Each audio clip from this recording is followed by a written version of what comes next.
¿Por qué? Porque si digamos ya por si esta persona está con desequilibrio, si le dan una solución hipotónica, puede generar también una reducción de la osmolaridad, ¿no?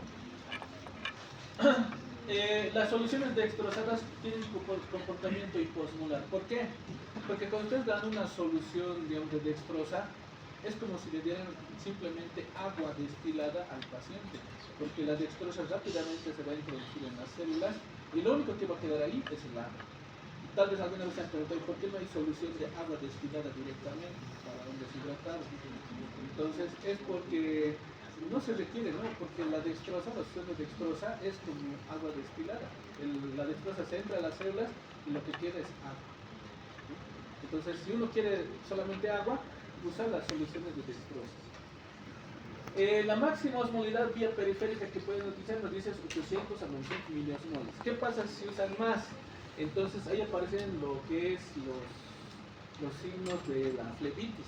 Las venas se inflaman. Cuando hay mucha osmolaridad, la venita se inflama y se cierra. Y esa vena deja de funcionar. O sea, hay que cambiar a otra vena. Entonces no es meter por meter todo. Porque, por ejemplo, los abuelitos, ¿qué dicen? Quiero un suerito, ¿no? Quiero un suerito de calcio, quiero un suerito con cloro, con magnesio, ¿sí? ¿No? Como si fuera una sopa, ¿sí? Porque le está administrando, dice, ya pues, agarra una solución fisiológica, le mete su calcio, ¿no? Le puede meter magnesio, todo lo que ha pedido, ¿no? Pero ¿qué están haciendo? Están haciendo que esa solución fisiológica se esté volviendo una solución hiperosmolar. Y esa solución hiperosmolar, si llega a estos valores, lo va a inflamar la vena y se va a cerrar. Además que van a generar hiperosmolaridad en el paciente. Por eso es que ya en las farmacias les venden ya las soluciones preparadas, ¿no? Con calcio, con sodio, con aminoácidos, todo aquello. Y lo importante es que dice ahí isosmótico o isotónico, es decir, que no va a alterar la osmolaridad del plasma. Eso entonces como recomendación, ¿no? Si vienen los abuelitos, entonces en lo preferente compren ya el suerito que ya viene con calcio o el elemento que quieren para no alterar su osmolaridad. Ahora veamos, por ejemplo, les decía la solución de glucosa al 5% tiene 50 gramos cada litro, ¿no? De glucosa. Tenemos incluso, miren, glucosa al 50%, ¿no? Qué tremendo. 500 gramos de glucosa por cada litro. Solución fisiológica, ¿no? Salina normal, que es al 0,9%, 154 de sodio y 154 de cloro.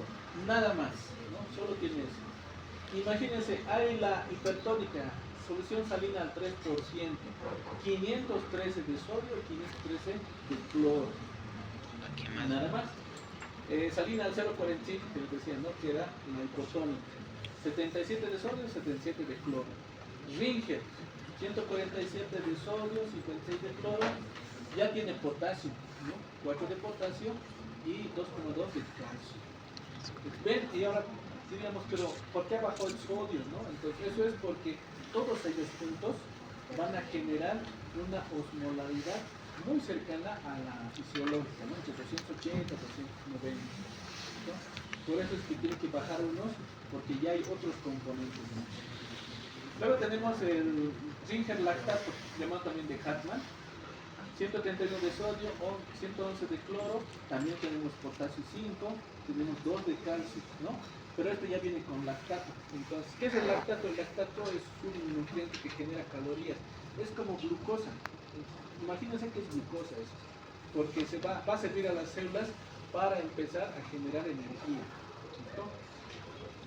Bueno, entonces hay más soluciones. En bioquímica han debido ver, ¿no? Hacen muchos ejercicios con estas soluciones. Muy bien, entremos a las disnatremias, las alteraciones del sodio. Tenemos la hiponatremia y la hipernatremia. La hiponatremia se define como una alteración en el cual existen niveles de sodio inferiores a 135 miliequivalentes litros. ¿En qué poblaciones se va a dar? Nos dice personas normales que están en sus actividades, trabajo, estudios y que empiezan a tener este problema. Ese es el 7%, ambulatorios. Ahora, si se dan cuenta, ¿en quiénes se va a dar más que todo este problema?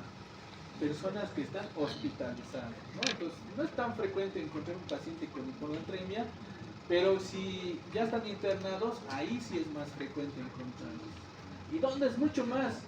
En los abuelitos, ¿no? Los abuelitos, como decía, ya sus mecanismos de regulación se van atenuando y es muy fácil de ellos que entren en un poquito de alteración, ¿no? Pacientes geriátricos que ya están también hospitalizados o en alguna institución pueden generar la hiponatremia. Ahora, aquí fíjense, ¿cuál es la principal causa de hiponatremia en estos pacientes hospitalizados o que están en instituciones? El uso de diuréticos, ¿no? Muchas veces usan diuréticos así como si fuera dulce, ¿no? Ya, denle diurético, ¿no? Denle diurético por si acaso, diurético.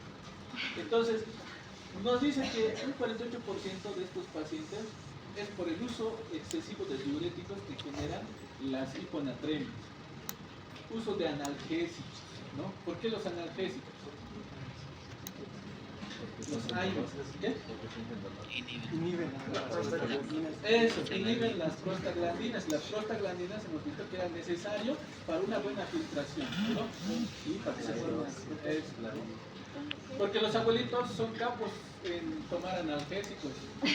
Ellos ya saben, ya conocen todos los años que han vivido y siempre cuando estaban con alguna molestia decían, no, ibuprofeno, diclofenaco, ¿no? Ya saben ellos consumirlo. Y no es raro que ellos pidan también eso, ¿no? Me está doliendo y además cuando uno ya está en la tercera edad ya le duele las articulaciones y todo eso, entonces están tomando sus AINES. Y eso hemos visto que también había sido una causa para la hiponatremia, ¿no? Luego tenemos fármacos de acción en el sistema nervioso central, ¿no? Algunos que estén tomando Bursibán o algo. Laxantes, ¿no? A los abuelitos también les gusta usar laxantes porque se estreñen, ¿no? ¿Pero por qué se estreñen? Porque no toman agua, ¿no? De hecho, ellos no lo sienten como nosotros, la sed, ¿no? Se aguanta. Y eso ocasiona que, además, su dieta, ¿no? Aquí, por ejemplo, en el occidente, la dieta es rica en carbohidratos, ¿no? Todo lo que es papa, chuño, tunca, y no sé qué más, todo es carbohidrato, y esos carbohidratos generan que la materia fecal se vaya endureciendo, ¿no? Y les genera, ¿no? Los cólicos, y tienen que usar laxantes para poder tener una catarsis normal, ¿listo? Recomendación para los abuelitos siempre que consuman, ¿no? Lo que es frutas como la ciruela, ¿no? Que les va a ayudar a regular su tránsito intestinal. Uso de hipoglucemiantes orales ya es muy bajo, más raro. Quimioterapéuticos, ¿no? Hay los antimicrobianos, por ejemplo, los fibratos, ¿no? Para algunas enfermedades se puede usar, pero principalmente esto, ¿no? Diuréticos y analgésicos, ¿no? No es bueno para los abuelitos y también para lo que es los pacientes internados, ¿no? Viene uno, se interna y siempre ve, ¿no? En lo que es su plan de tratamiento diurético, ¿no? Entonces eso puede ocasionar este problema. Muy bien, nos dice que existe una adaptación. ¿Cuál es el órgano que más va a ser afectado por la hiponatremia? El sistema nervioso central. ¿Listo? Es el que va a generar la mayor cantidad de manifestaciones. Nos dice, cuando se pierde el sodio hay un sistema de adaptación de minutos, ¿no? En el caso del potasio es mucho más largo, el sistema nervioso central y los órganos se van adaptando por horas. Y en otros solutos puede ser incluso días, ¿no? 1 a varios días. En caso de glutamina, glutamato y otros aminoácidos, ¿no? Taurina, nos dice, hay adaptaciones pero es más lenta. La adaptación del sodio es mucho más rápida. Entonces, si se va perdiendo sodio, el organismo va sacando de las células también su sodio y de otros lugares para que más o menos se equilibre y se vaya regulando nuevamente. Pero de los otros elementos tarda más. Ahora, ¿qué pasa con la hiponatremia en las células? Ahí tenemos, por ejemplo, la célula y aquí tenemos el líquido extracelular. Reduce, ¿no? En la hiponatremia hay una reducción de los solutos, ¿no? El agua está ahí. ¿Y qué va a hacer el agua? ¿Qué hace el agua? Ósmosis.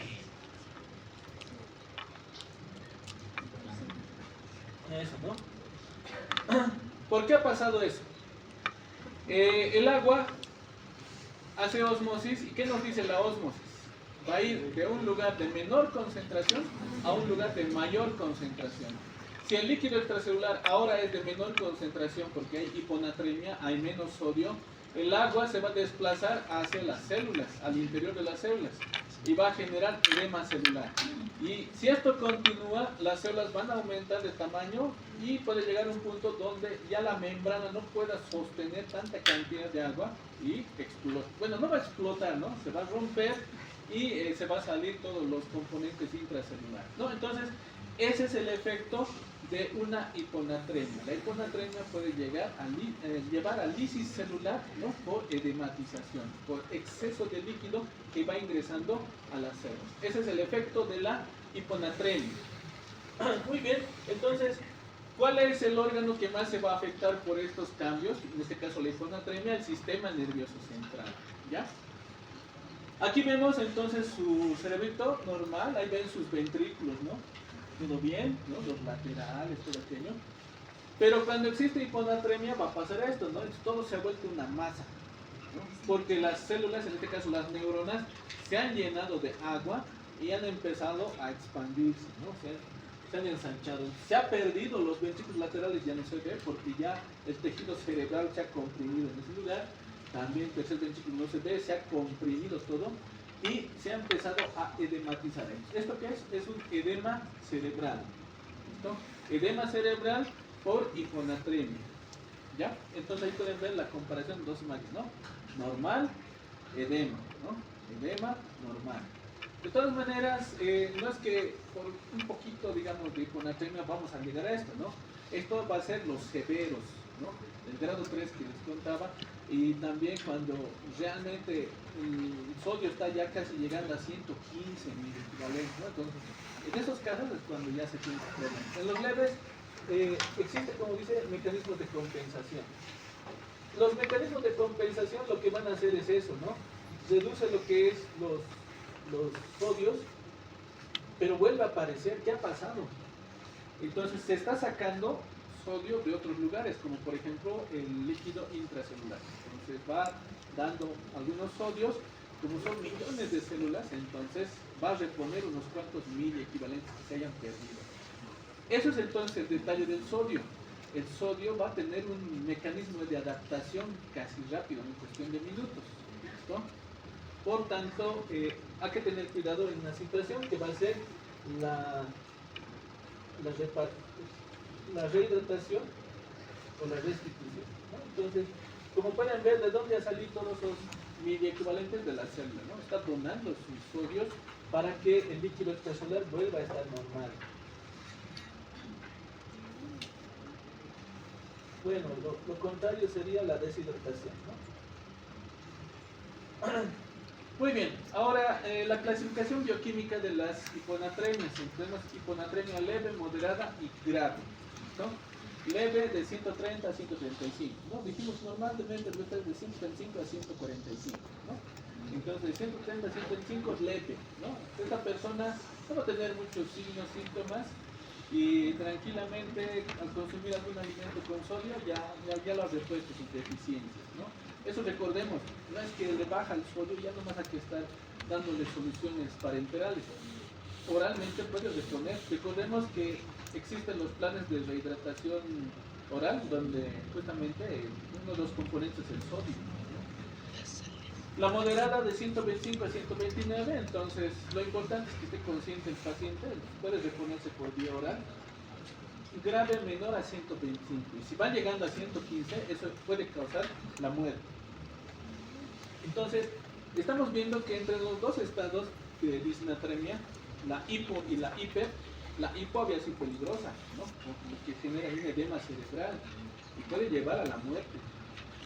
Aquí tenemos algunos signos, ¿no? Nos dice las hiponatremias pueden ser hipovolémicas, disminución de peso, taquicardia, hipotensión, signos del pliegue, ¿no? Euvolémica. Había habido hiponatremias con volumen sanguíneo normal. A eso se llama euvolémica. Hay disminución de gas urinario, hay edema periférico y signos síntomas de enfermedad de base. Entonces, estos euvolémicos se asocian a edemas o secuestros de líquidos en otros compartimentos. Por ejemplo, ahí tenemos la citis, ¿no? Y tenemos el anasarca, ¿no? Que sería todo así, edematizado. También hay hiponatremias hipervolémicas, ¿no? Por exceso de líquido. Edemas periféricos, ahí ya entraría la nasarca, por ejemplo, ¿no? La sífilis, todo aquello. Hipertensión arterial, ¿no? Y enfermedades de base que han ocasionado. Las hiponatremias agudas, a su vez, pueden ser, digamos, de 130 a 35, como ser leves, ¿no? Como dice aquí, son asintomáticos, ¿no? Puede tener algo de anorexia, astenia, desequilibrio, ¿no? Trastorno de equilibrio, puede tener alguna caída, ¿no? Algún calambre, es generalmente lo que tiene, ¿no? Calambres. Entonces, en los pacientes de hemodiálisis donde se ve más que todo esto, ¿no? Está haciendo su hemodiálisis y el sodio se va bajando y le empieza a dar un calambre. Y estos calambres son bien fuertes y les hacen gritar a los pacientes. Alguien ha tenido tal vez un calambre fuerte así, que le ha hecho gritar o no ha podido caminar. Entonces, eso es, pues ya saben, ¿no? Presencia de sodio. Y hay otro más que es el potasio, que también lo van a ver. Estos calambres son tan fuertes que pueden desgastar algunas fibras y lo dejan al paciente, digamos, sin poder movilizar sus extremidades, ¿no? Por un día o algunas horas. Lo que se hace es presionar porque ese músculo está generando este músculo calambre, lo presionan y eso hace que se relaje el músculo para que no empiece a generar mayor lesión. Bueno, entonces, eso es con las hiponatremias más leves. Luego tenemos de 130, menores 130. Ya náuseas, vómitos, malestar general, dolor abdominal, ¿no? Incluso ilios pueden ocurrir ya la parálisis intestinal. También tenemos calambres. Menos de 125, esto ya es medio peligroso. Hay ya, bueno, aparte de cefalea, letargo, ya está perdiéndose el estado de vigilia del paciente. Agitaciones, alucinaciones, ¿no? Está viendo imágenes, ¿no? Ahí como globitos, pueden ser otras imágenes. Incontinencia, desorientación, hiporreflexia, ¿no? Esto es interesante. Ustedes hacen con su martillito reflejos y nada, no hay nada de nada. Delirio, alteraciones de la personalidad, se puede volver agresivo, ¿no? Focalización neurológica, a temblor asterixis, ¿no? Que es la contracción de músculo. Y esto ya sería lo más grave, ¿no? Cuando baja, menor a 115, convulsión. Una atremia menor a 115 puede generar convulsiones de un segmento generalizado, ¿no? Anisocoria, sus pupilas están una chiquita, una más grande, ¿no? Hemiparesias, incluso al final nos dice la muerte. Imagínense, no bajó mucho, no 115, pero ya es peligroso. Por eso entre los dos, la hiper y la hipo es más peligrosa por esa situación. Y ya, bueno, ya menor a 105 directamente puede ser ya muerte, ¿no? Más del 50%. En las crónicas, es decir, la que ya ha sido más de 2 días, ya se ha adaptado el organismo, entonces puede tolerar todavía sodios bajos. Mire, 110, en el caso de 110 ya estaríamos hablando de muerte, pero cuando ya se ha adaptado el organismo, nos dice, es generalmente asintomático. Imagínense qué tanta diferencia. Agudo, menos de 24 horas, si es muy bajo el sodio, puede causar la muerte, pero si el organismo tiene una disminución paulatina del sodio, es decir, va bajando en 2 días, más de 24 horas, el cuerpo se adapta y con valores tan bajos como 110 va a tener algunos síntomas o signos vagos, no va a ser tan peligroso como el agudo, ¿no? Nos dice incremento de tiempo de reacción, alteraciones de la memoria, trastornos de marcha. Pero esto, si fuera agudo, ya sería incluso la muerte, ¿no? Y menor a 110, signos de hiponatremia aguda, ¿no? O sea, lo que hemos visto en el anterior cuadrito.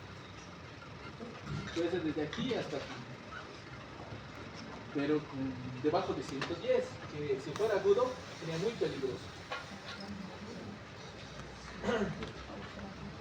Muy bien, según el tiempo, las hiponatremias pueden ser agudas, nos dicen menos de 48 horas y crónicas más de 48 horas. Entonces, un día, día y medio puede ser agudo y más de 2 días estamos en lo que es crónico. Ahora, si el paciente no está hablando o está inconsciente, nos dice, se considera crónico hasta que se demuestre lo contrario. ¿Ya?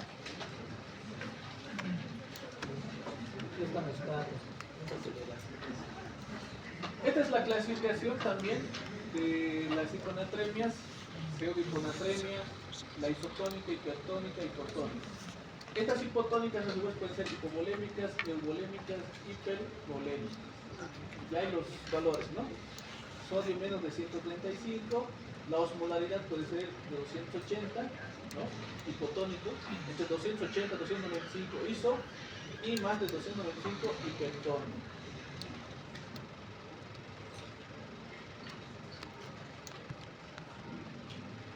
Muy bien, factores de riesgo para el edema cerebral. Entonces, ya hemos visto que la consecuencia de la hiponatremia es el edema cerebral.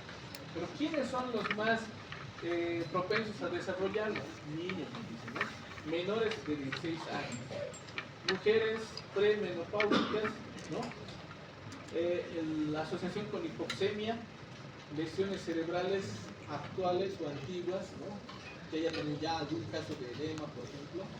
Y bueno, el uso de algunas sustancias alucinógenas, ¿no? Dice el éxtasis. Ahora ya no, ahora usan otra cosa.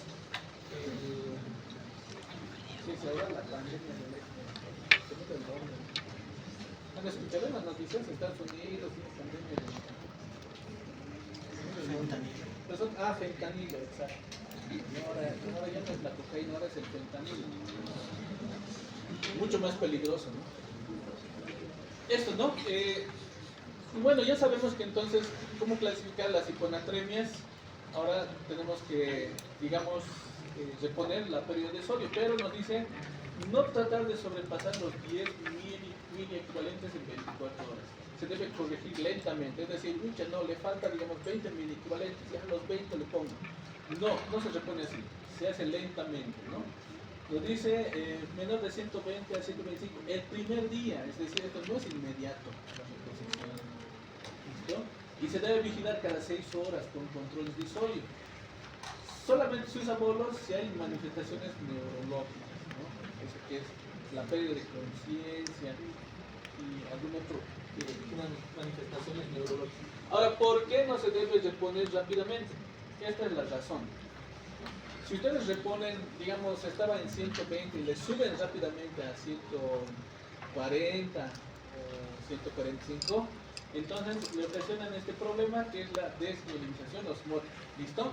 Entonces, en los hiponatrémicos nunca se repone rápidamente porque ocasiona otro problema que es la desmielinización osmótica, que es la, digamos, la destrucción de la mielina a nivel de lo que es el tallo encefálico. Fíjense, este tallito, todo ese espacio negro ya está destruido, es decir, toda la mielina que lo cubría se ha empezado a deshacer.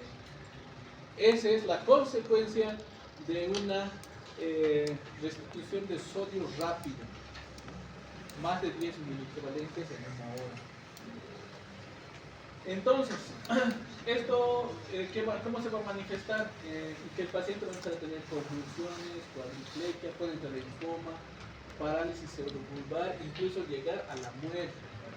¿Cómo se ha descubierto esto? Esto se ha descubierto en pacientes alcohólicos. Hay personas que consumen mucho alcohol y por la diuresis excesiva perdían también mucho sodio. Y esto ocasionaba que entraran en hiponatremia. Y antes, ¿no? Por los años 60, 1960, no se sabía muy bien esto, entonces decía, ya, está con sodio de 110, lo subiremos, ¿no? Y le ponían sodio, llegaba a 142, como dice el libro, ¿no? Pero después de eso, su paciente empezaba a convulsionar, dejaba de mover las extremidades, perdía la conciencia y algunas veces incluso se moría. Pero ¿por qué si su sodio está a 142? Entonces se ha visto que cuando hay una reposición rápida, se va perdiendo justamente la mielina de lo que es el tallo encefálico, ¿no? Se llama una desmielinización pontina o también desmielinización osmótica.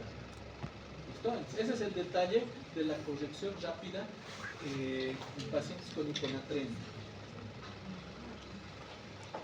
Pues unas formulitas para que se diviertan en sus clases prácticas. bueno, en su diapositiva lo van a ver ahí, lo van a copiar. ¿Ya? Si hiciéramos, nos podemos quedar hasta la tarde. En prácticas van a hacerlo. Hay ejercicios. Vean qué fórmula les podemos usar. ¿No? La reposición, por ejemplo, ayer te aprendí más bien. Hay algunas soluciones. Muy bien, nos dice para la corrección de la hiponatremia se calcula una vascularidad plasmática eficaz, que es ametón con sodio y glucosa. Y aquí tienen la fórmula de Adrogué-Manias para reposiciones, ¿no? Esto nos dice cuánto de sodio le voy a dar según las soluciones. Aquí tienen la tablita de soluciones. ¿Cuál es el sodio del paciente dividido entre el agua corporal total más 1? ¿Listo? Entonces eso les va a dar la cantidad de sodio que tienen que ir reponiendo en el paciente. ¿Ya? Pero esto, como digo, en prácticas lo van a ir haciendo. No es la única, hay varias fórmulas. Yo les he dado algunas simplemente. Entramos al otro, ¿no? La hipernatremia. Ya vamos a ir acabando. Obviamente, si hay hipernatremia, se activa el mecanismo de la sed. La persona tiene sed, ¿no? Puede haber poliuria, nos dice. Hay síntomas neurológicos como letargia, debilidad muscular, también puede entrar en estado de coma, ¿no? Esto se presenta cuando el sodio está ya sobrepasando los 145 y la corrección ya debería empezarse con los 150. En este caso, ¿qué es lo que se hace? Se va a administrar soluciones, ahora sí, hiposmolares. ¿Listo? Por ejemplo, la solución fisiológica que dijimos al 0,9 se puede usar al 0,4, ¿no? Al 0,45. Entonces, nunca se va a dar directamente agua, ¿no? Siempre se va a tratar de dar hiponatrémicos con poco sodio. Muy bien, las causas. ¿Qué puede ocasionar que una persona genere hipernatremia? Que es más raro, ¿no? Que se concentre el sodio en su organismo. Entonces nos dice, puede ser por pérdidas insensibles, pero de agua pura, sin sodio. ¿Listo? Hipodipsias, ¿no? Que no esté consumiendo líquidos, diabetes insípida, que bueno, eso hace que se bote mucha agua. Pérdida de fluidos hipotónicos, renales por algunos diuréticos, ¿no? Osmóticos, fallas renales, en la fase poliúrica, pero gastrointestinales, vómitos, drenajes. Por eso no es bueno hacerle sondas mucho. Por ejemplo, van a ver ustedes, van a personas en su bloque de cirugía, dice, ¿qué hacemos? Sondearemos a un paciente, que pone su sonda. Le están sacando ahí su tubo gástrico. Deme mal, dice, a ver yo. Le están sacando, le están quitando sus líquidos, ¿no? Entonces puede entrar en hipernatremia, no se lo sondean mucho. Entonces, eso tengan cuidado, ¿no? Fístulas, quemaduras, es decir, uno de los importantes que va a generar hipernatremia pues es la quemadura, porque pierdes la piel y empieza a evaporarse todo el agua del tejido intersticial, ¿no? Y entras en hipernatremia. Otro puede ser infusión de soluciones hipertónicas, lo que les decía el abuelito que pide suero, y ustedes le dan súper concentrado. Ingestión de cloruro de sodio en exceso, ¿no? Alguien que le guste mucho la sal. Esto, ¿no? Ingestión de agua de mar, ¿no? Si alguien va por ahí, les han dicho desde fisiología, ¿no? El agua de mar, en vez de hidratarlo, lo deshidrata, ¿no? Enemas de solución hipertónica, esto a los abuelitos también les hacen, no es que les gusta, pero algunos necesitan porque tienen impactación fecal o tienen, ¿no? problemas para su catarsis intestinal. Aldosteronismo primario, metroterapia, aldosteronismo o Cushing. Estos pueden ocasionar hipernatremia.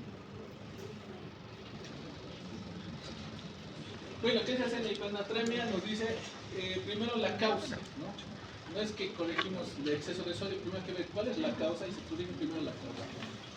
Luego corrección de la osmolaridad, normalización del volumen extracelular y la corrección también debe ser pausada, nos dice, ¿no? Puede ser 10 mil equivalentes en 24 horas. Soluciones, las hiponatrémicas, ¿no? Solución salina al 0,45, ¿no? O dextrosas al 5%. Corrección de las hipernatremias deben ser a partir del mayor de 150 miliequivalentes, ¿no? En agudos puede usarse también por el déficit de agua libre. Hay que calcular también, nos dice, la deficiencia de agua que puede tener, ¿no? Y en crónicos se puede utilizar la fórmula de Maddis, a través de Maddis. Muy bien, como hemos visto, las disnatremias afectan al sistema nervioso central. Aquí también va a ser algo parecido, ¿no? En el anterior hemos visto el edema cerebral. En la hipernatremia, ¿qué problema tendríamos? ¿Qué le ha pasado?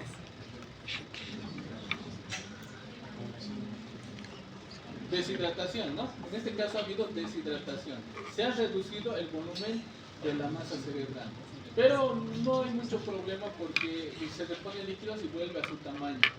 Lo peligroso siempre es el edema, porque incluso si el edema fuera muy grande, hay un fenómeno que se llama la herniación, en el cual parte del encéfalo se va saliendo por los agujeros del cráneo. Ustedes han visto los agujeros del esfenoides, ¿no? Como tal, el redondo, incluso el maxilar, todo aquello.